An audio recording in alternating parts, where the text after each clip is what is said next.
204 people have received the Johnson & Johnson vaccine, while 257,603 adults have received 2 doses of other vaccine types. Hence, 389,497 adults have completed their vaccination, and that translates to 26.5% of the target population.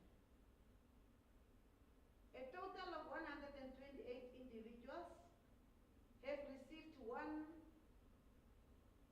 dose or component 1 of Sputnik, and 76 have received component 2 or the second dose of the same vaccine.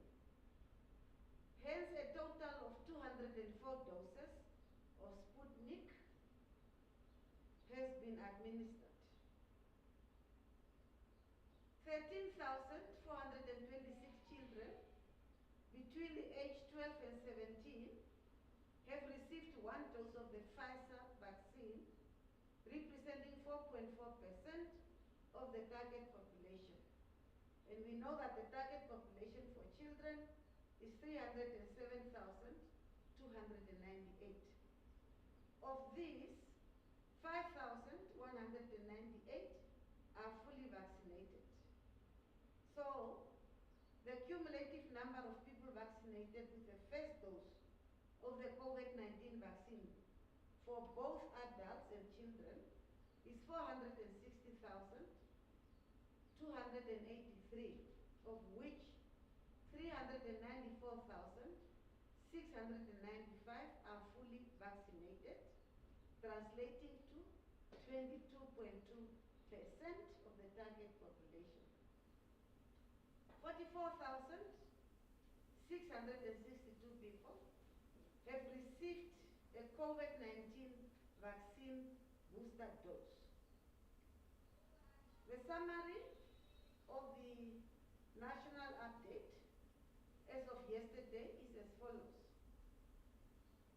Cumulative number of confirmed cases, including reinfections, is 159,868.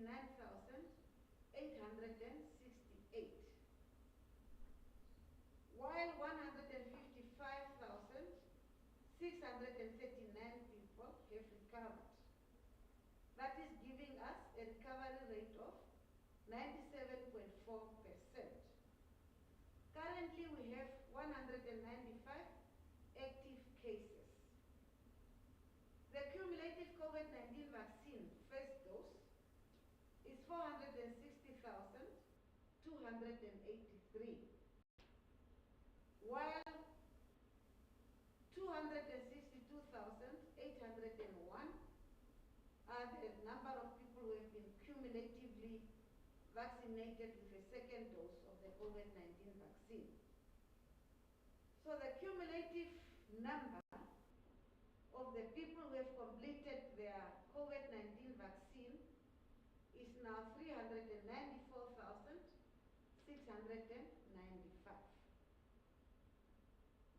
Since we recorded our first cases of COVID-19, people who have died from COVID-19 deaths are 3,690, and 330 people have succumbed to COVID-19 related deaths.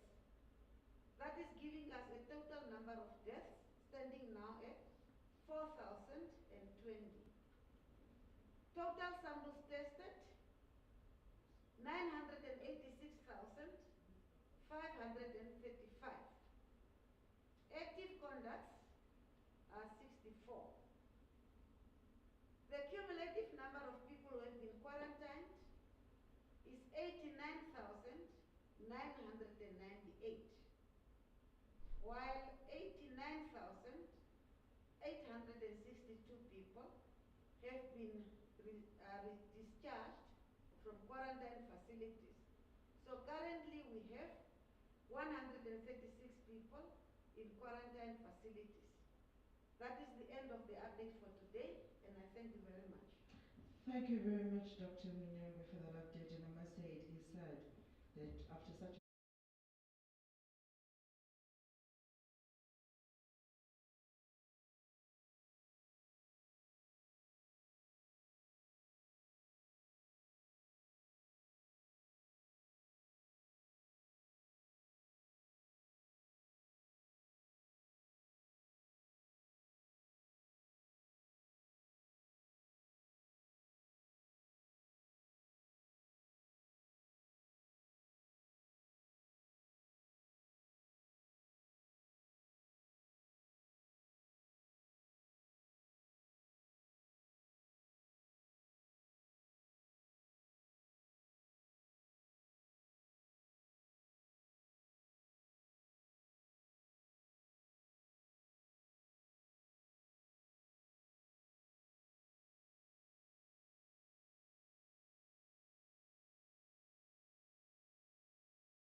represent us on the world stage. Okay. Ms. Rebecca, for the past years, netball seemed to be doing well. Mr. Chaenda also alluded to that. Compared to many fraternities in Namibia, how were you managing it to be on good standard? What we try to do is generally you should have a strategic plan in place in order for you to achieve a certain goal. And our priority was and is still that we want to reach the stages of the World Cup. And because of that, we had ample time to set up our strategic plan. And what we did was, first of all, we needed to start at netball at grassroots level, sort of a development aspect we needed to bring in. And then we also needed to aggressively approach various institutions like companies to get sponsorship to realize our dreams. And back then in 2014, when some of us took over the boardship of Netball Namibia, they call it we are off the table in terms of ranking in netball. We did not feature anywhere. So we had to get back to the ranking table. So in 2014, we went to Uganda. There was an African Championships where we only had 9 players and 2 officials, including me as a team manager. And then we got back on the table. And so meaning that when you're on the table of the world, you need to start playing competitive. So we did that, and we went to Debmarine, Namibia, and then we requested for sponsorship. And then they gladly supported us. That's why we are here where we are. And then also not only the national team did we try to take care of, we want to also have games played all over in Namibia through a Premiership League where we got MTC on board. So basically because of those interventions, that's where netball is where it is today. Still not enough, we need to do more. Okay. Mr. Haynes, rugby is one of those fraternities that are being alluded to as doing quite well. And we would like to understand, what can you ascribe the success to so that maybe other codes that are also struggling a little bit can learn from it? Well, once again, thank you for the opportunity. I just think it's like my colleague said earlier, is that it contributes to your strategic plan if you can align and assess what went well and you implement. Because I'm going to speak now with the coach's head on. If a coach understands that a certain plans has been put in place, then he or she can execute.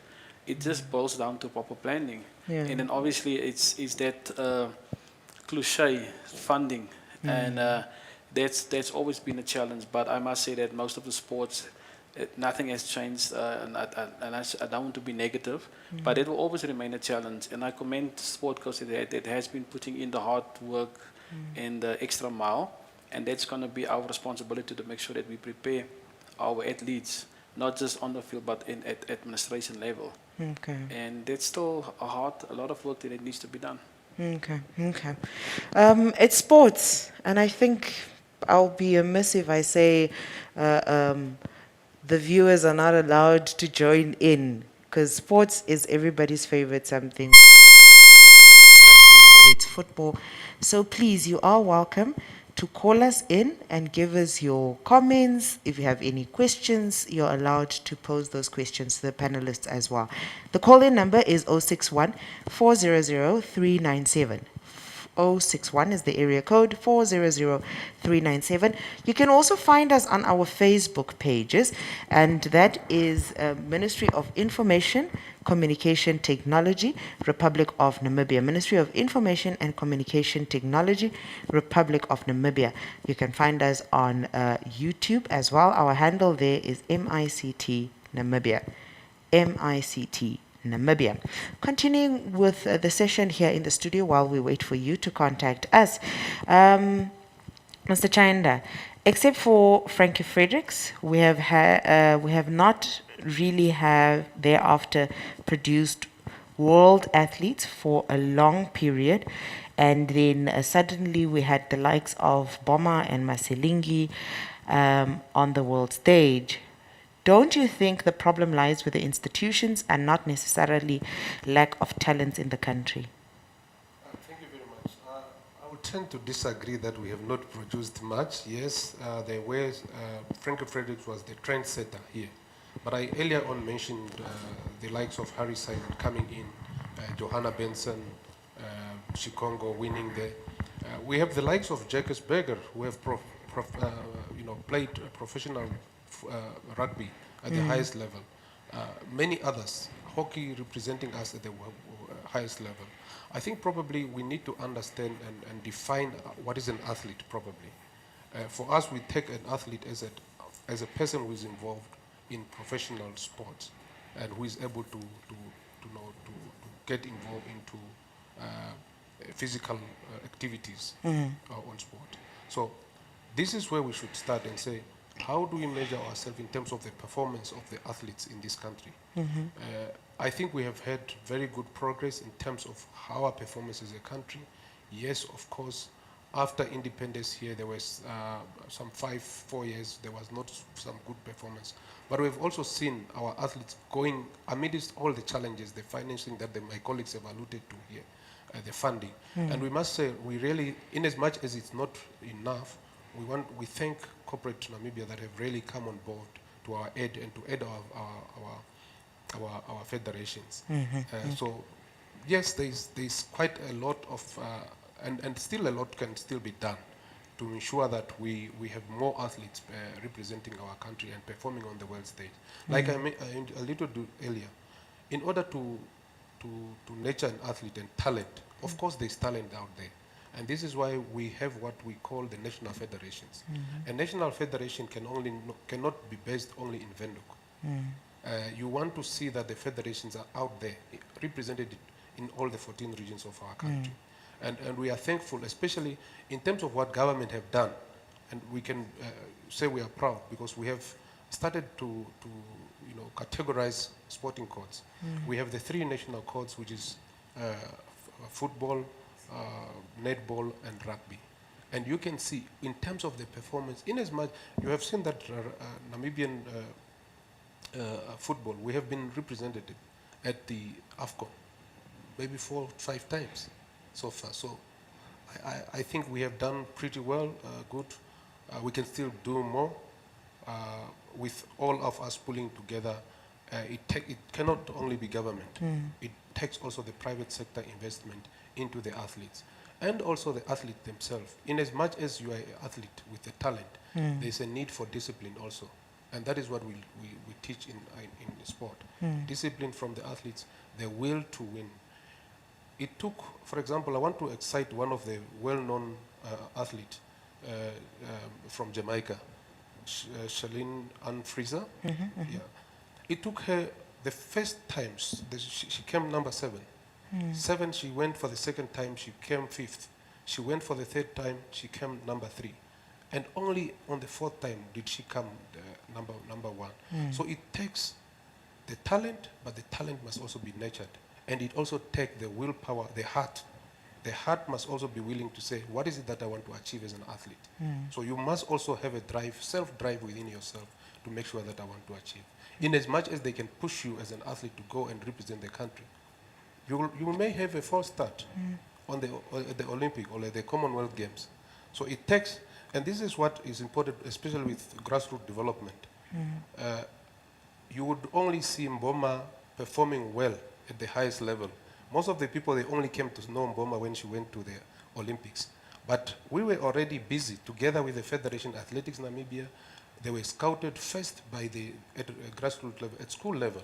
They came into the National Youth Games, which is one of the projects of the Sports Commission. From there, they were now given over to Coach Henk Botha. Then they started going into a local regional competition in South Africa.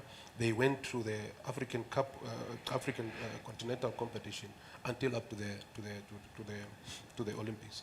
I can tell you, just to take the team to the Olympics, government spent over 2.9 million to send this team of less than 9 people to the Olympics. So there's investment that have to be done into the athletes. Maybe let me give it to my colleagues. Okay. Ms. Tkokhosizwe, What have been the challenges in regards to netball, if there has ever been challenges? No, there are challenges, and mainly it's funding, cost, and also maybe perseverance from athletes, netballers, because currently our players or netballers are discouraged because we are not, we don't get any incentives for our netballers, unlike my colleague here on my left, rugby, and those who are in absence, the football. We don't really get anything from anything. Currently, MTC is really trying to give an allowance to our players. We are very grateful for that. So funding is the main challenge. If I can maybe abstract it a bit, we are in the process of preparing our national team, the players, to participate at the World Championships, which we'll call the Africa qualifiers, which will be in South Africa in August, from the 20th to 27th of August in Pretoria. Now, in order to prepare athletes, you need to, in our view, with the little resources we have, would want to have them together camping and then maybe have a week-long camping session. We don't get that opportunity because we don't get funding. It would have been great if we could get assistance from the government. We also know that they are overburdened.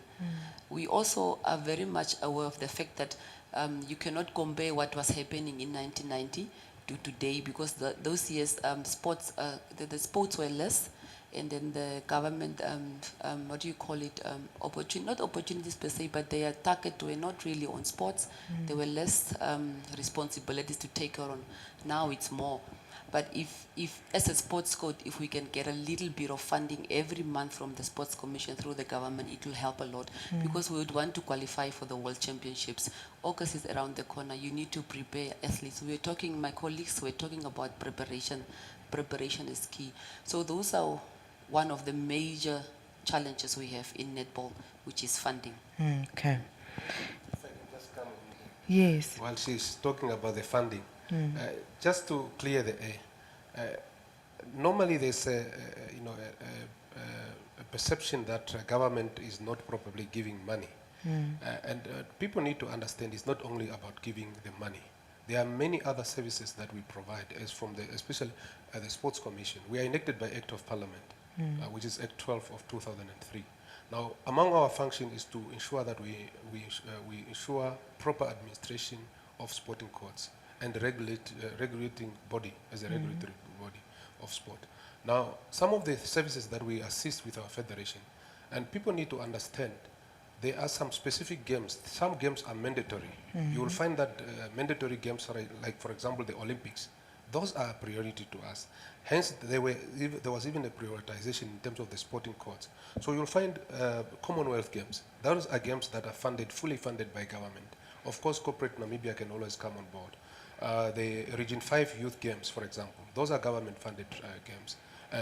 Just last year, we sent a team to Lesotho to go and participate in the Region 5 Youth Games. We spent close to 4.5 million. This is money that comes from government. So it's part of the development. So it's not necessary.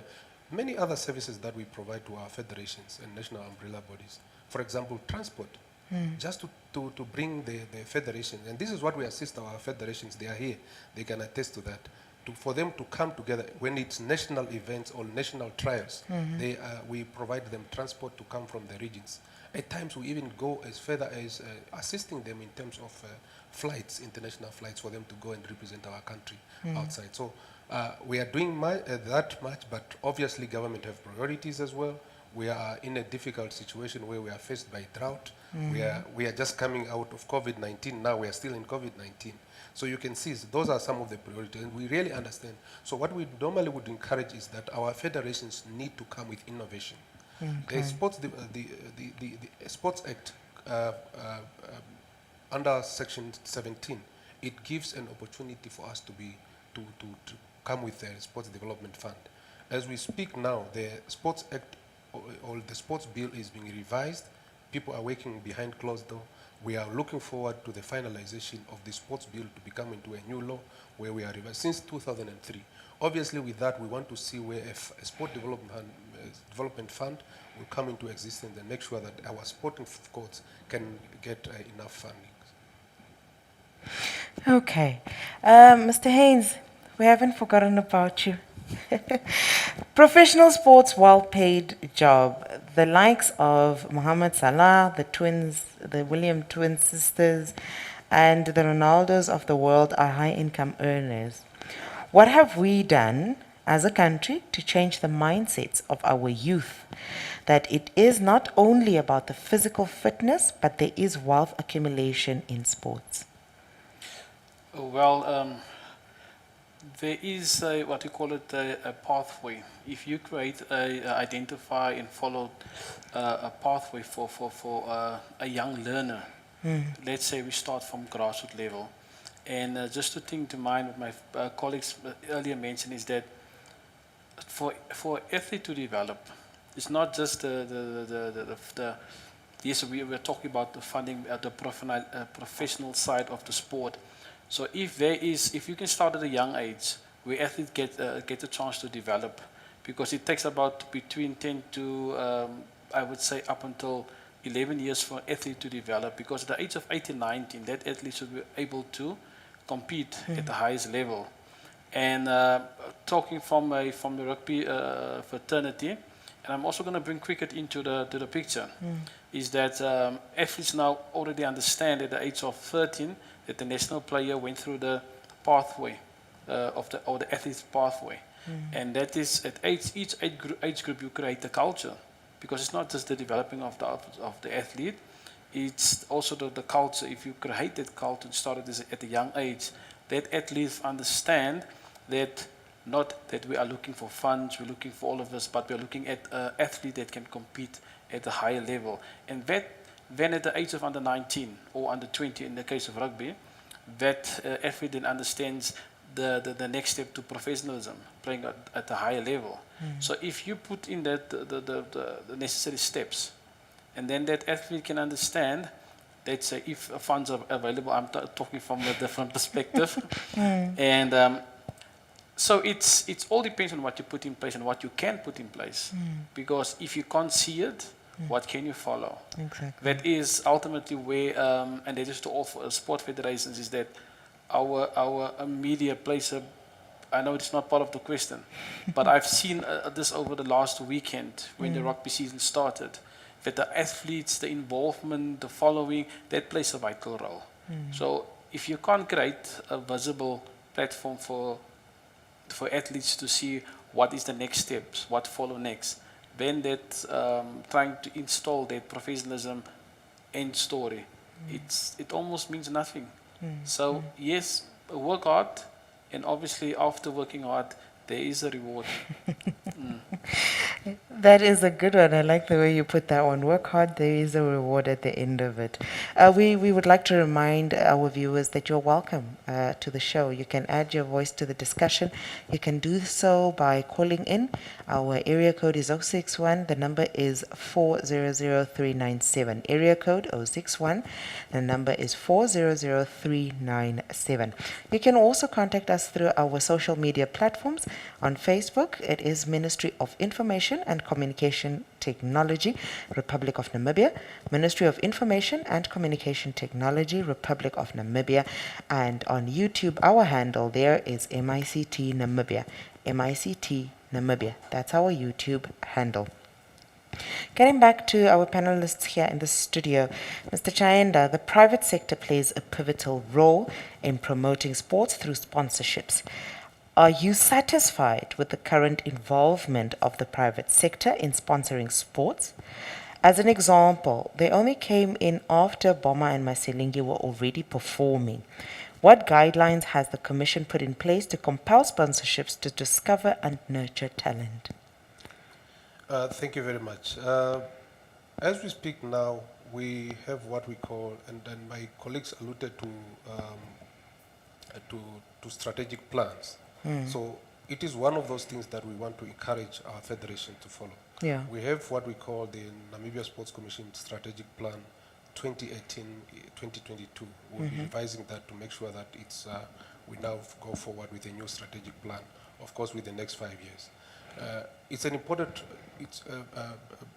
corporate sponsorship is pivotal in terms of sport development in this country. Of course, it's not enough at this stage. There are some corporates. What is painful is that we continue to see the same corporates on a daily basis. We know it's the MTC. We know it's the Nampower. We know it's Namibia Breweries, FNB, Bank Windhoek, you name it, a few of those corporates that are involved. And they only, these are the corporates that are, we now look at as traditional sponsors of sport. And you rightly put it there. It was so painful to realize that some corporates only come on board to talk about, when they see the accolades of Mboma winning this a silver medal at the Olympic Games. And we want to discourage that. That's not the way to go. We should not only come when we see results. These results, some people or some corporate have invested in it. We have seen the value, and you talked about professionalizing sport and how it can create jobs. Before Mboma went outside this country, some of the corporates like MTC invested already 2.5 million in the athletes. That 2.5 million translates in job creation, one way or another. Because obviously, in order for Mboma to participate there, she has families that are in the regions. Obviously, these people, one way or another, they benefit through their, other benefits, spill-off benefits after that are caused by the investment into sponsorship. So we really want to appeal and want to request corporate Namibia not to only come on board. And we were seeing, of course, ambush marketing, some of the corporate assisting, it was very painful to see some of the high corporates in this country, even, confusing Mboma to a non-Namibian. But these are multinational companies. And that tells you, that should come to stop. We cannot only come on board when we have seen the results. There are some people who are working behind doors to make sure these athletes are nurtured, they go up to that level. And I said again, government is doing, but government can't do it alone. So corporates come on board, assist the national, take a federation, take one federation. If you cannot invest in we understand, but take at least one federation. Here is Netball. And I must thank the leadership of Netball Namibia. We had a crisis with Netball for 5 years ago. When this executive came in, they were able, today we can be proud that through, and again I want to refer, the same corporates, only the MTCs come on to have ensure that they now have a league. Now at least women are able to have their league of their own. So we really want to thank those who are coming on board as well. Mr. Chanda, they're referring to some of the ways, should I say Netball was resurrected in a way? In a way, yes. Yeah. Sports cannot survive without funds. Who has been sponsoring and supporting Netball? Before I respond to that question, I'll just to echo what my colleague has just said. Corporates tend to come on board after you achieve. I was just mentioning that we are in the process of trying to qualify for the World Championships, biggest showpiece in the world, and it's going to be held in Africa, in South Africa, just close door. And we would want to prepare our team, take us on board, hold our hands, just like he was saying. In fact, he took my thought out because I wanted to say in terms of funding and if each corporate can take a sports code and hold it. You see, a perfect example is the Premiership, the MTC Premiership. We have a club from Grootfontein. MTC cannot do everything alone, just like the government. But if you have one club which is representing you in Grootfontein, playing in the limelight of the league, and you don't even sponsor them food parcels to travel with, and how many companies are there in Grootfontein? And it's only Grootfontein Netball Club, for argument's sake, who are representing the half of the region. You see, those are really things the corporate world needs to look at. The other question was?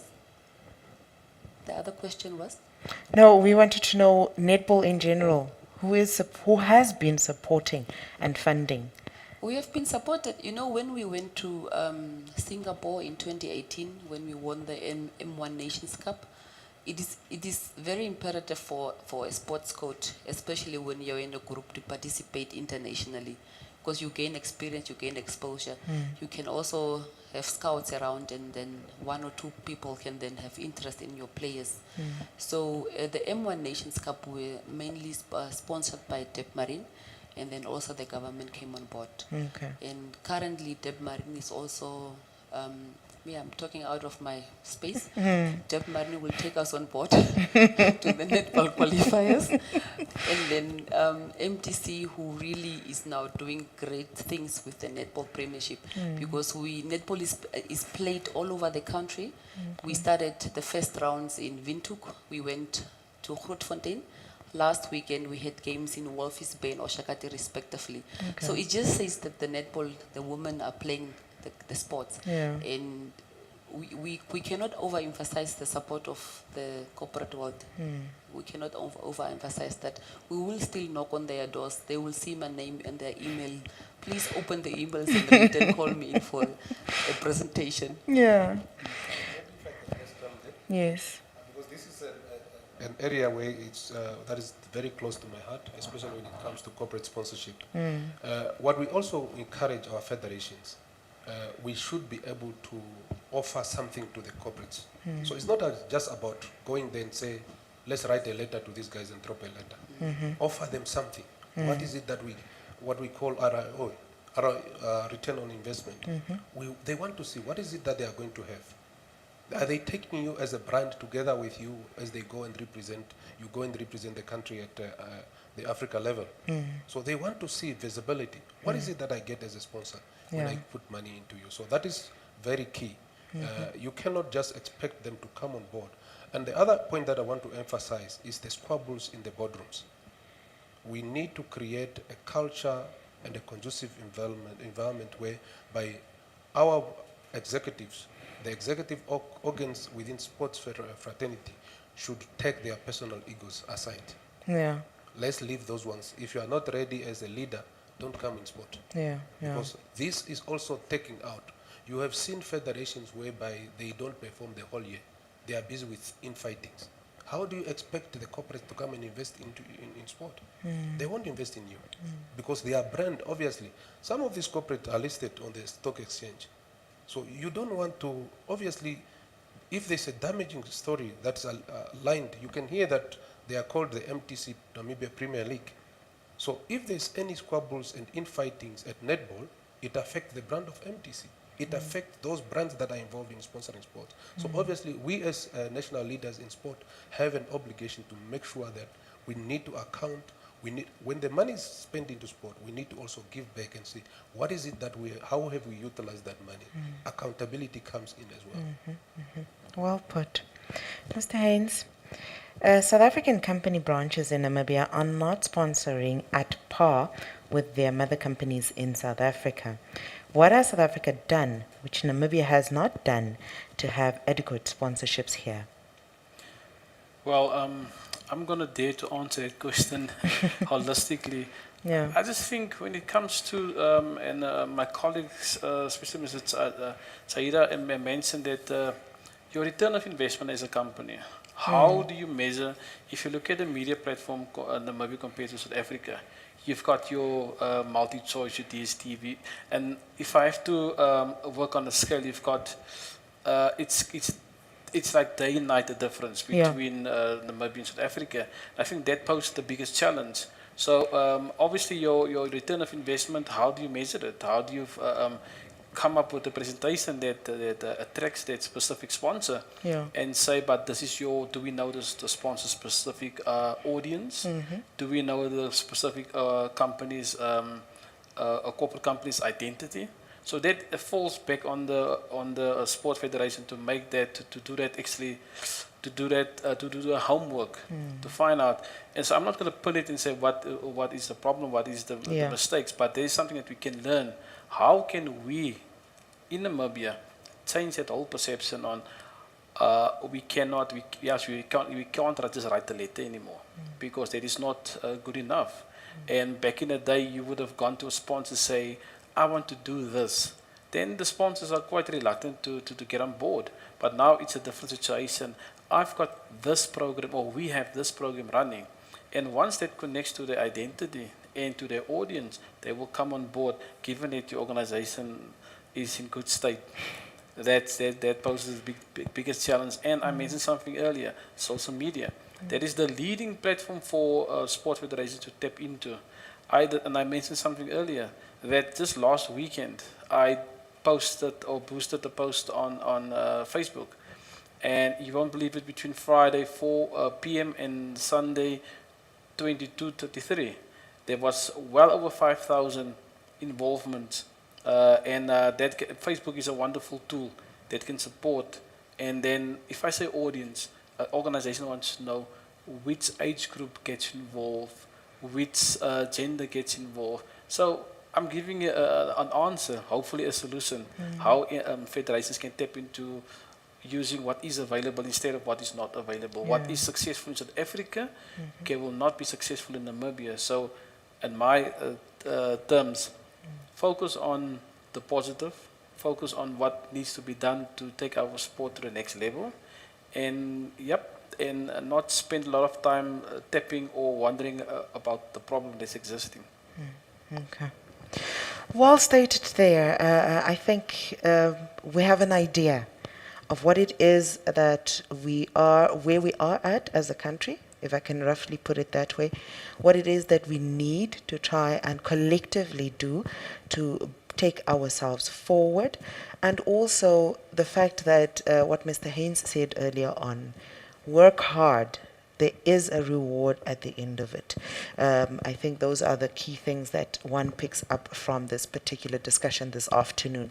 With that said, we've come to the end of our show for the afternoon. I'd like to thank you for joining us and listening to our discussion. I'd like to thank our panelists for availing themselves to help us kind of tap in and get an idea of our sports in our country. From myself, Shianwa Desire Kahiha, along with my production crew. Bye-bye.